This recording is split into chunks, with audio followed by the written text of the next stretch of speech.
Okay, well, good afternoon, everyone, and thank you for coming, and thank you for understanding for the need to delay this press briefing from 12 o'clock today. You will have seen our announcement earlier that we have an additional 3 confirmed cases. This means that we now have 5 confirmed cases. The Health Minister can tell you a little bit more about these cases, and will be able to share the latest statistics with you regarding the number of tests conducted and also the work of our COVID 111 line. So over to David. Thank you, Chief Minister. Starting first with the COVID 111 line. In the first 2 days of operations, the line has taken 1,095 calls, and as a result, 155 people have been referred for testing. Testing results so far via the mobile testing facility has seen 145 tests completed to date, and we are now awaiting in total back the outcome of 150 tests.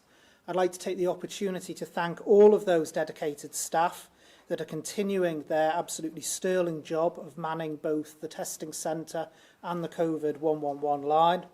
They, along with all the other health workers across the island, they are the front line of our response, and I can't thank them enough for their commitment at this very difficult time. Turning now to the 3 cases that you have already heard have been identified today. That gives a total, as the Chief Minister said, of 5 cases now confirmed. All of the 3 cases are self-isolating, none of them in a hospital setting, and the back tracing on all 3 cases has begun. 2 of those cases have travel history, very similar to the previous 2 cases, but crucially, 1 of the 3 cases has no travel history, and therefore it means it has been contracted somewhere in the community. This now makes it absolutely essential that we all follow the advice of self-isolation and social distancing. This advice is not there for the sake of it. It is there to protect you, your family, all your loved ones, and your community at large.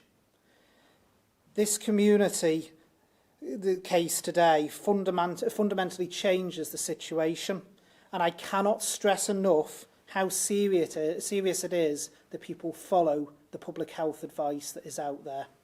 Thank you, Chief Minister. And thank you very much, David. Now, as you can see, this situation is changing all the time, and the understanding of how this pandemic is moving through society is also changing. We are working closely with our partners across in the UK who are sharing their latest information. And obviously I have with me today the Ministers of Health and Education who will be able to answer your questions after I've made my statement. I've always said that we would make the decisions when we judged the moment was right. I have chaired a number of meetings this morning, including an emergency meeting of the Council of Ministers this afternoon. And in light of the evolving situation, we have agreed that it is now the moment to move to the next stage of our plan. The Council of Ministers have today agreed that schools should close for most children from the end of school day tomorrow, Monday the 23rd of March. The Department of Education has been working with school leaders to establish how we will provide a safe environment for the children of key workers and vulnerable children. The Minister can tell you more about that shortly. Before I hand over to him, I would like to say for the record that I'm grateful for the engagement from the teaching leadership group. They, like me, have the best interests of the children at the forefront of their minds. We have valued their advice. Over to you, Alex. Thank you, Chief Minister. Good afternoon. Our culture binds us together, but we have to embrace radical change for the health of our nation. On Friday, the Villa Marina, Cinema and Gaiety Theatre closed for the foreseeable future. Shows have been postponed and the Guild has been cancelled. All Manx National Heritage Sites have closed.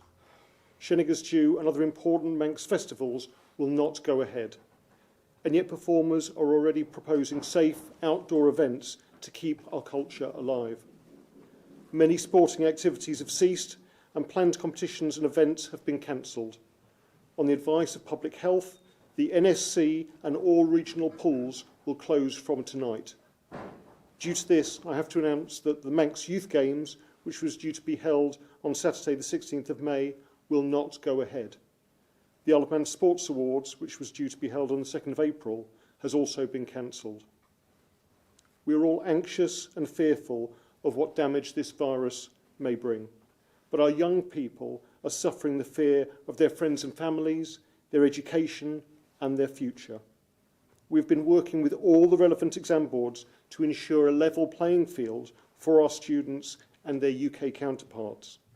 There will be no GCSE or A-level exams this year. Students should continue their studies and complete their coursework, and we will work with teachers to ensure that all our students get the grades they deserve and can achieve the next steps in their education. We will work to support the students at University College Isle of Man whose apprenticeships are threatened, and support those students from universities across who may not be able to return after Easter. But the health and well-being of our pupils, teachers and staff has to be our first priority. This week I met with all the head teachers, and together we produced guidelines for how we would collectively deal with the threat to our island. As the current situation has unfolded, clearly more people are choosing to have their children stay at home, and more staff are also self-isolating. Tomorrow, all the schools on the island will close from the end of the school working day. Doon and Ballasalla schools will not open tomorrow due to acute staff pressure. Whilst the schools will be closed, the doors will remain open at our secondary schools and 9 selected primary schools. These will be available to the children of key workers and vulnerable children. Teachers have been working to move far more teaching resources online. Those children who currently receive free school meals will be catered for. We are also working with nursery providers to ensure provision for key workers is available. At a time of concern and anxiety, it is vital that we manage change and plan for the next weeks and months to bring everyone with us and leave nobody behind. Thank you. Thank you very much, Alex. The Council of Ministers has also agreed, following clinical advice, that it is in the best interests of the Isle of Man to close the borders to all non-residents. The number of non-residents coming to the Isle of Man has dropped dramatically in the past week, but from 9 a.m. tomorrow, Monday the 23rd of March, only people normally resident on the Isle of Man will be able to enter the island, with checks being made at sea and airports. The only exceptions to this rule will be a small number of people who may be vital to keeping the island running or to the protection of life. These people will require prior clearance from the Chief Secretary and will be subjected to a careful set of proposals while they are on the island, and protocols, I should have said. People who are ordinarily resident will be able to return home. They will, of course, be required to adhere to the new law on mandatory self-isolation for 14 days, regardless of whether or not they have symptoms. The medical advice is now that we need to take more emphatic measures regarding social gatherings. As a result, the Council of Ministers has agreed that all pubs and clubs must close from midnight tonight. While they have the ability, or where they have the ability to do so, they will be allowed to offer a delivery service, but customers must not go onto the premises. For cafes and restaurants, we have also decided that they must no longer serve meals on the premises. We have, however, agreed that they will be able to offer a collection service as well as delivery. But we will be insisting that those cafes and restaurants who wish to offer this service put in place strict social distancing measures. If people do not follow this, we will have to reconsider this flexibility and to look at complete closure. We have also agreed that all gyms and other fitness centres must close from midnight tonight. As part of that, we will be closing the NSC in its entirety. I would like to talk about the economic impact of COVID-19. I cannot overstate the challenges this is likely to pose. Work is being led by the Treasury Minister, working closely with the Minister for Enterprise on measures to support the economy and our workforce. There has been extensive consultation with business. Work on the package is currently being finalised. The Treasury Minister will be here with me tomorrow at 10 a.m. to make a full statement and answer your questions. I hope that you will be able to hold your questions on this important topic until then. Meanwhile, I would like to put on record my thanks to him and his officers. Before we take questions, a plea. We all need to do more. We need a wholesale change in our behaviour. We all need to take more seriously our individual responsibilities. If you think that you have COVID-19 symptoms, do not go to your GP or to the hospital. Stay at home and call the COVID 111 line. Health professionals will give you advice, and you've seen the success of that just in 2 days. But even if you do not have symptoms, you must make a change to your behaviour. This is no longer optional. Everyone needs to respect the rules on social distancing. Stop social gatherings. Do not have friends over for dinner. Do not go to any place where crowds gather. This is the moment for everyone to carefully consider whether any trip is necessary. If it is for something essential, such as shopping for food, then maintain the 2-metre rule, or 6 feet in old money. But if someone is within reach, then they are too close. We recognise that these new measures will put a strain on people, including on their mental health. Following careful consultation with our clinical experts, we have agreed that if you are not showing symptoms and if no one in your household is showing symptoms, then you can go out for a walk or fresh air as long as you maintain a safe distance from anyone who is not a member of your household. If we feel this flexibility is being abused, we will have to review. On food shopping, I need to record my thanks to the food retailers for having taken steps to enable our most vulnerable to get what they need. There is plenty of food and other supplies for everyone. Freight is coming in and will continue to come in as normal. We need everyone to act responsibly. Buy only what you really need. If you do not respect the rules on social distancing, it is not just yourself that you are putting at risk. It could be our health professionals as you put at risk. It could be the key workers we need to keep our community safe. It could be your loved ones. It will certainly be the most vulnerable members of our society. On this, I would like to urge all those who are over 70, those with underlying health issues or pregnant women, to stay at home wherever this is possible. We need you to help us to help you. These will not be the last announcements we make. I know we will have further to go. I want to ensure that we do so in a controlled manner. We all love our island. We all need to do the right thing and slow the spread of COVID-19. If you can stay at home, please do so. If you absolutely need to go out, then keep your distance. Thank you. We will now take questions.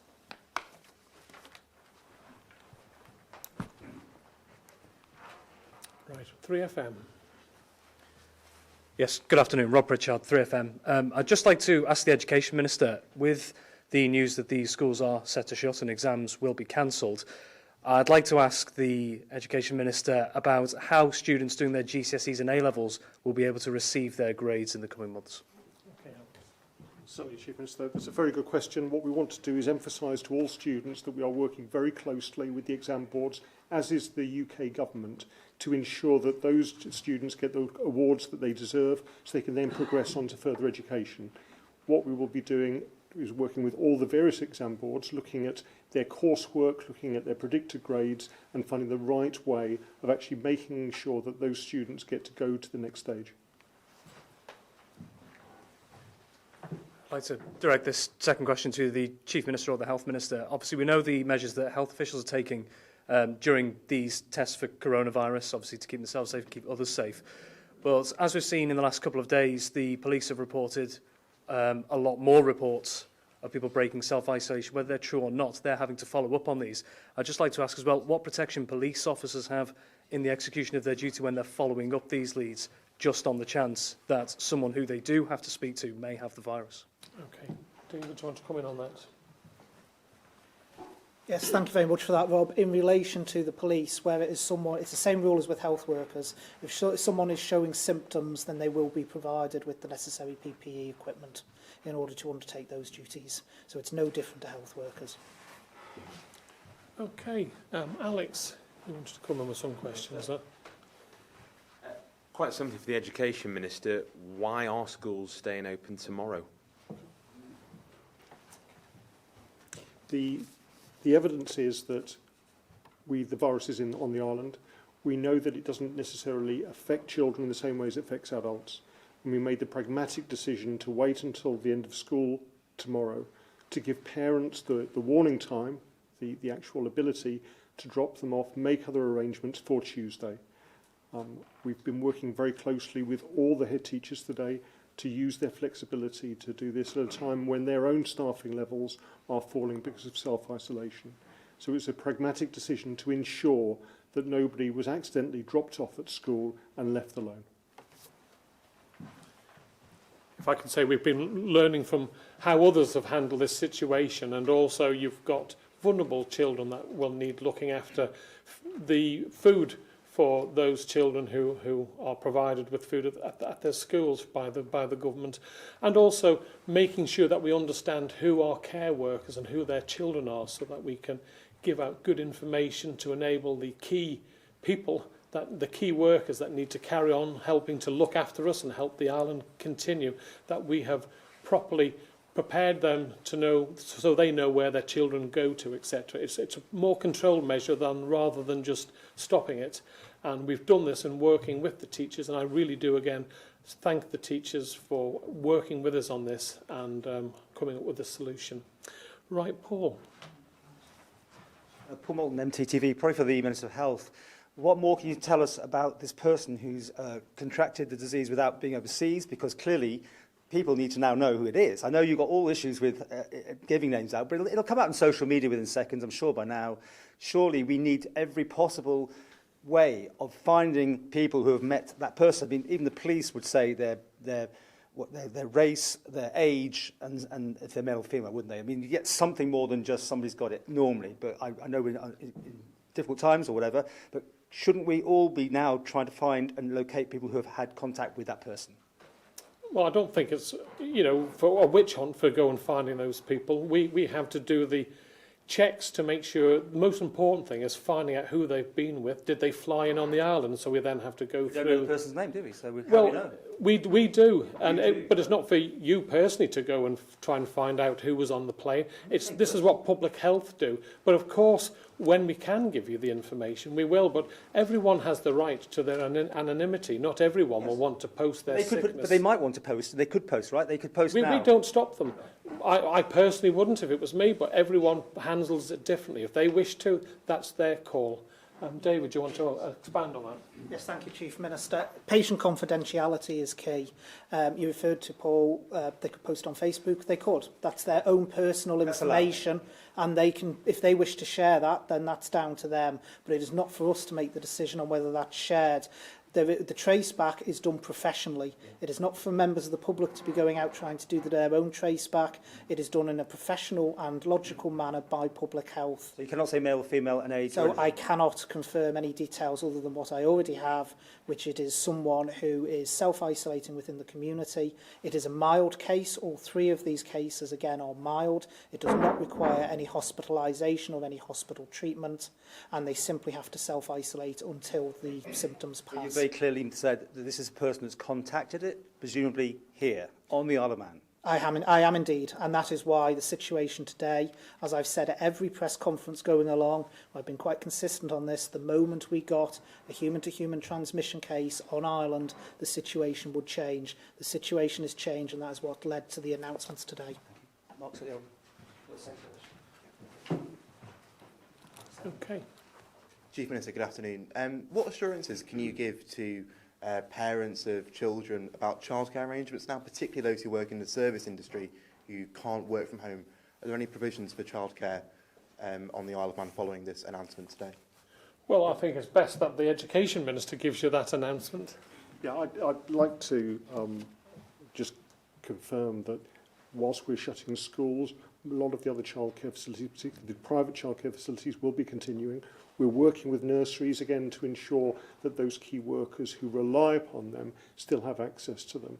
And we're actually trying to look at the regulation of childcare to see if we can relax it to allow these people to get on with the incredibly important job they do to support our working population at a time of real need. Thank you.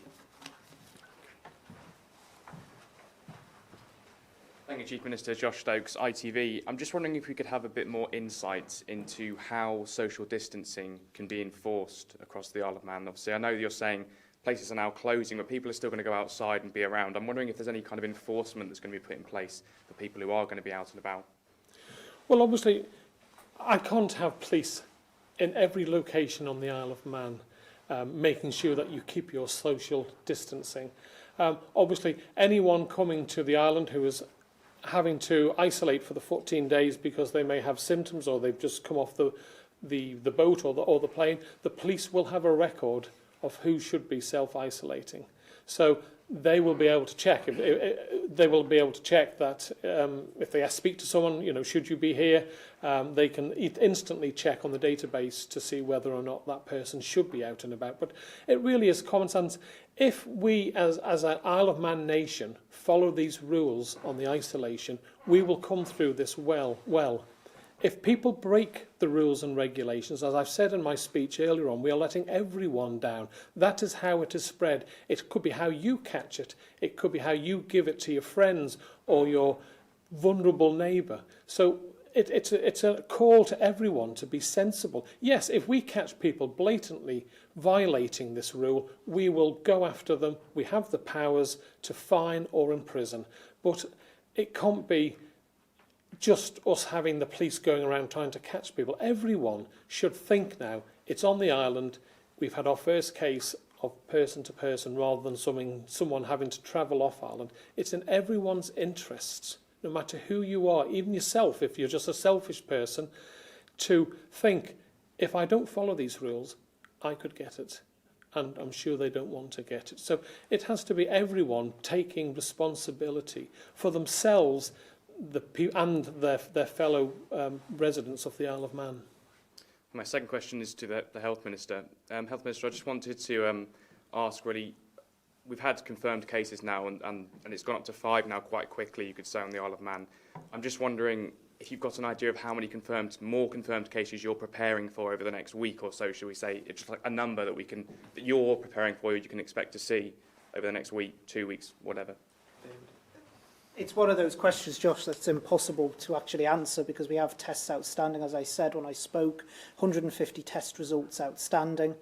Of those 150, it could turn out to be 1, it could turn out to be 3, 4 more.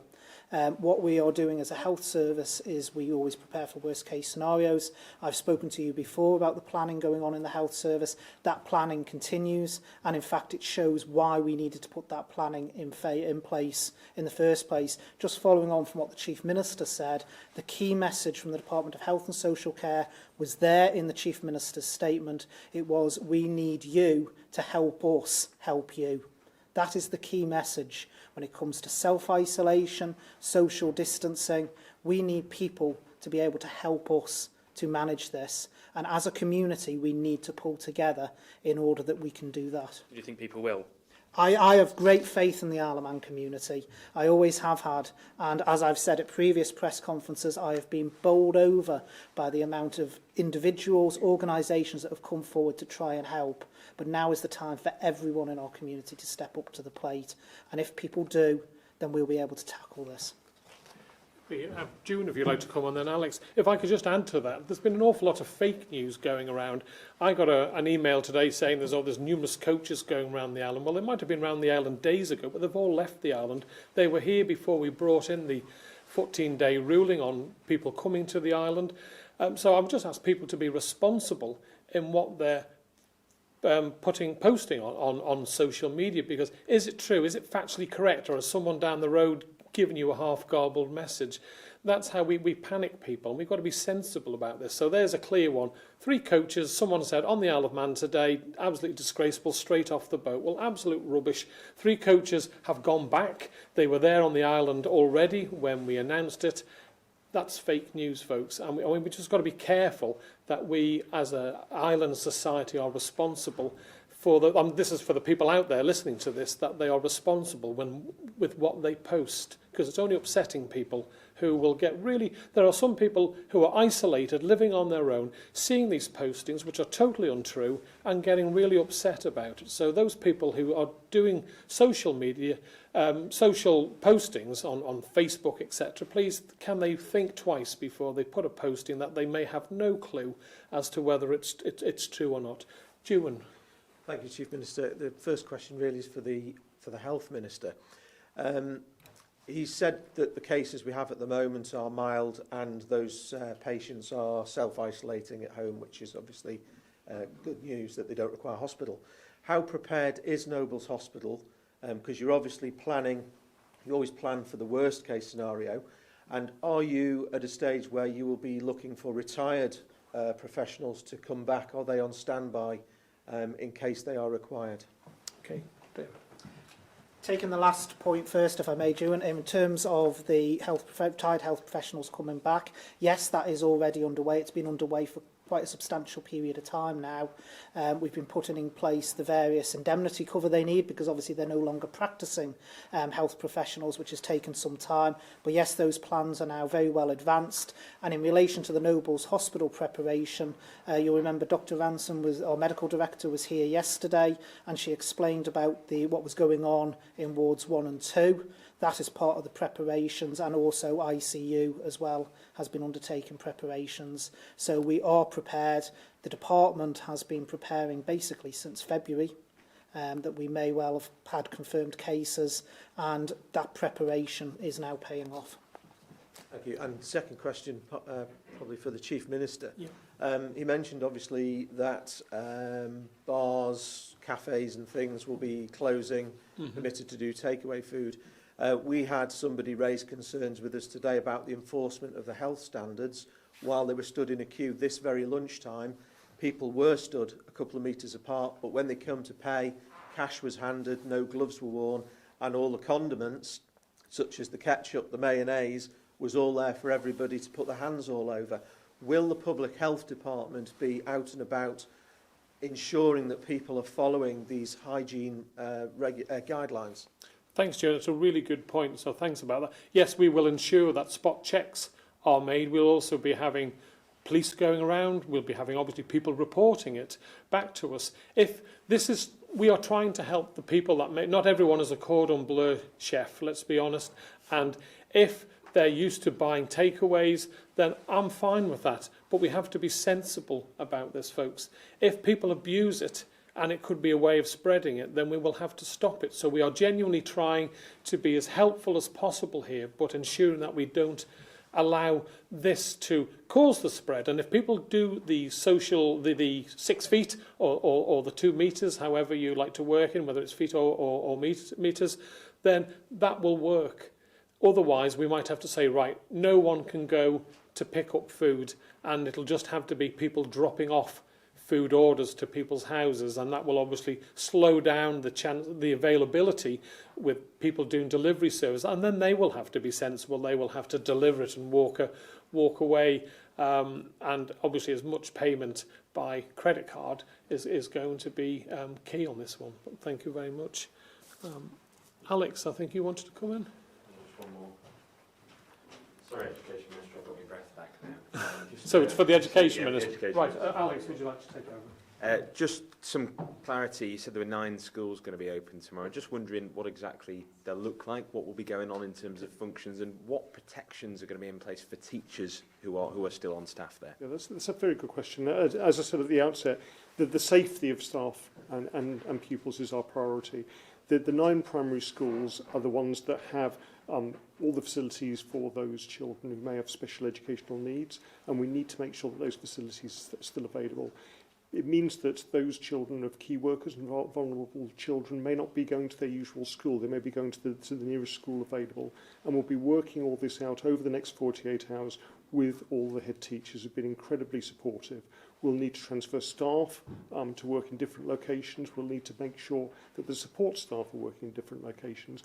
But there is the will to get this right, because as I said, we do not want to leave those children behind. We want to make sure we can still look after them, to allow those key workers to carry on presenting to work and providing the frontline essential services that we all need. Okay, Tim, did you have one more? Did you hand up? I haven't asked one yet.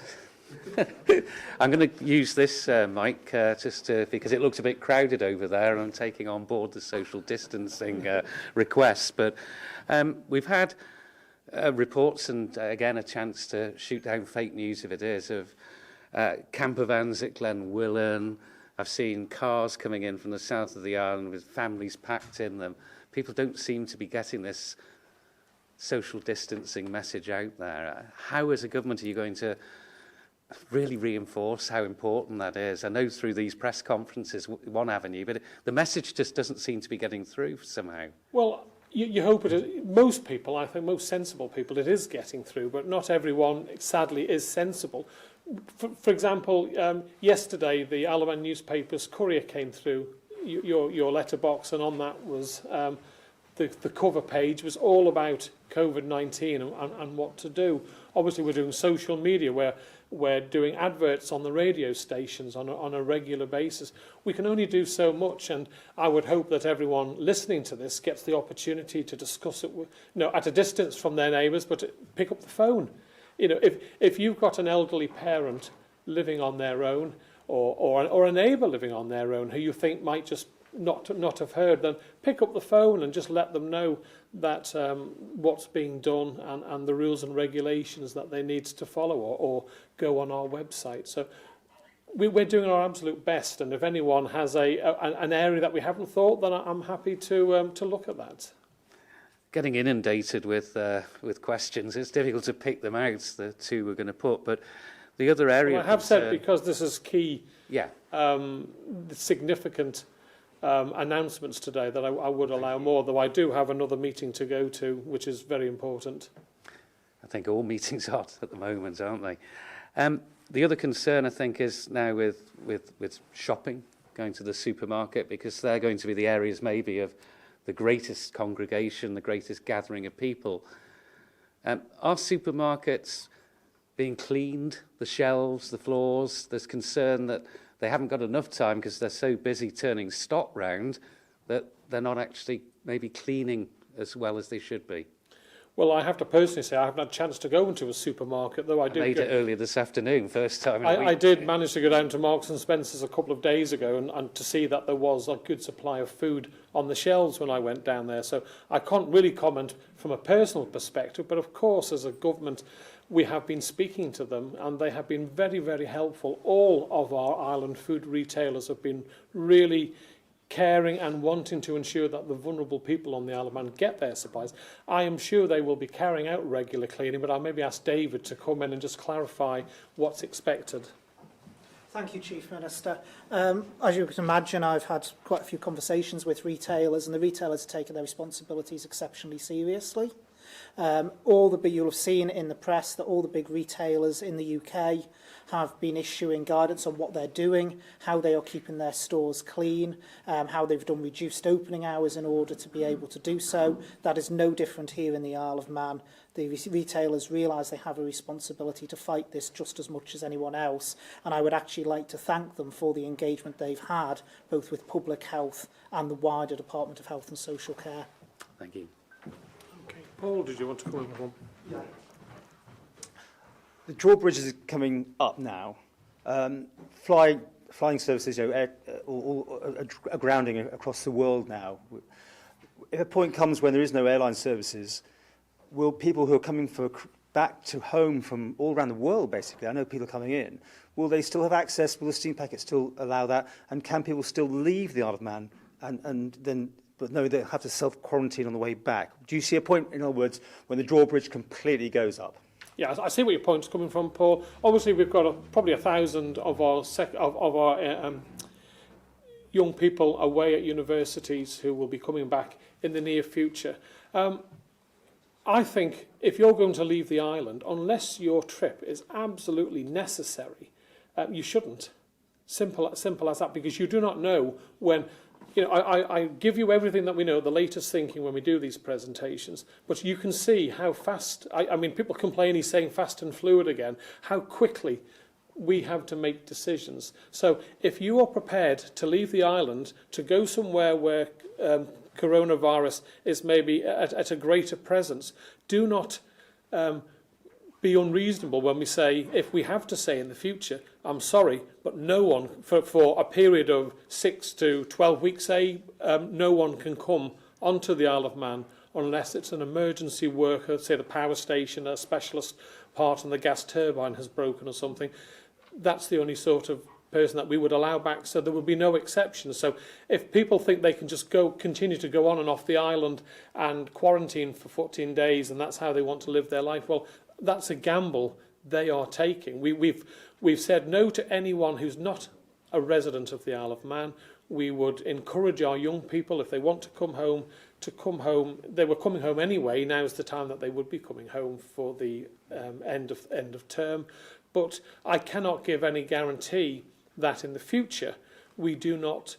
Obviously, the boat will continue to sail, food will continue to come on, but we have plans in place that, worst case scenario, we would obviously have to ensure that we may have to stop people. But at this moment in time, we have put clear practices in place for the 14 days isolation of people coming to the island, but from now on they will only be residents of the Isle of Man, and whilst technically you could say that some of our university students aren't residents, they will obviously be allowed back. Okay, thank you, young lady. And I'm afraid I'll take Tim, and then I've got to go to my next meeting. Jess Ward from Isle of Man Newspapers. Hi, Jess.